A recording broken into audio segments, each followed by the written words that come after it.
welcome back to Basics with Crystal. So today's video was kind of inspired by what happened to me last night. So last night I went out to the barbecue pit to fire roast some chili peppers to make some salsa.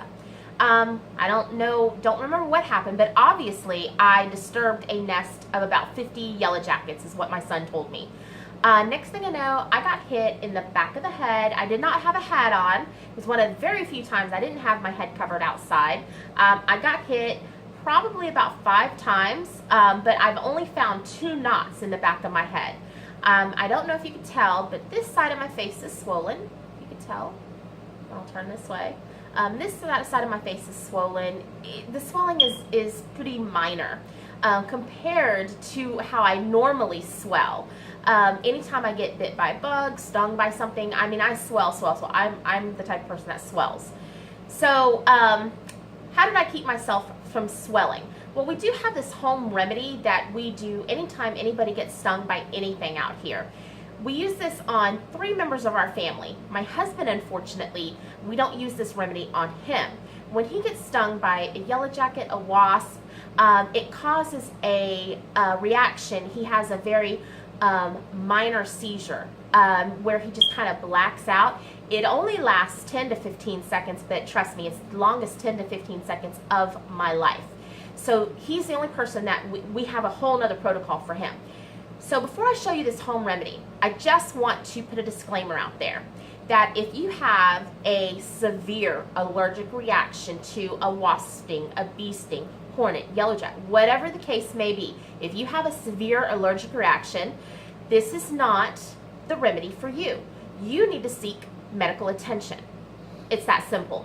Like I said, 3 members of our family, we use this remedy on. My husband, whole nother protocol. We actually seek medical attention for him each time.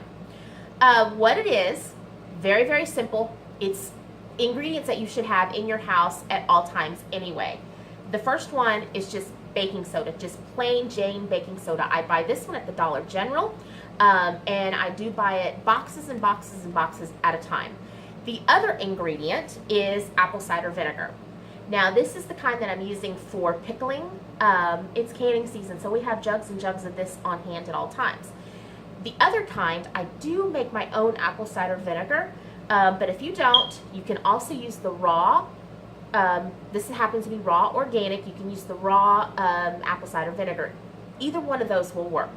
What you're going to do is you're just going to take just a little bit of, in this bowl I've already got some started. Just going to take a little bit of baking soda.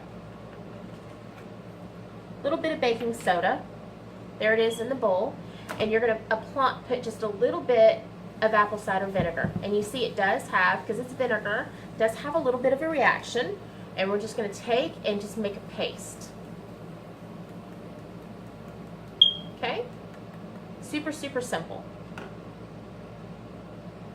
Okay, so here we are. Say the back of my hand got stung. And you just take the paste and apply it like that. You can let this sit for about 15 minutes or until the paste dries. And this will help pull the toxins out. The other thing that I like to do is cause that chemical reaction. It seems to make me feel better by just putting a little bit, just a couple of drops. And you see that reaction? And I just keep doing this. Just keep applying more baking soda and more apple cider vinegar, and it will help the swelling.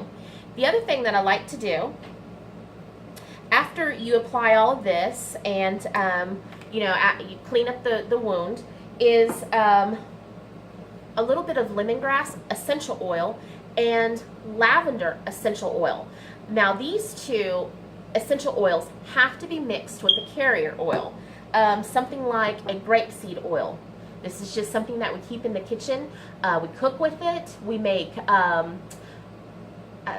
salad dressings out of it. So we keep this on hand all the time. You can use olive oil. You can use coconut oil. The carrier oil really does not matter. So you take the carrier oil and you put a little bit into a container that you're not going to use for food anymore. 3 drops of lavender oil and 2 drops of your lemongrass oil. And then you're just going to rub it on. It'll help with the itching. It'll help soothe the wound. It'll help make it feel better. Other than that, it's Benadryl and thyme. I just wanted to show you guys this little home remedy. It really does work. We've used it for at least 4 years now, and it does help with the swelling, the irritation, kind of the heat. The only thing I'm not able to do on the back of my head right now is the essential oils, because I don't want a big greasy spot in the back of my head. So I hope you liked the video. I hope you found it informative, and if you did, please give me a thumbs up. Don't forget to subscribe and share the video. Until we talk again, you guys have a blessed day. Bye now.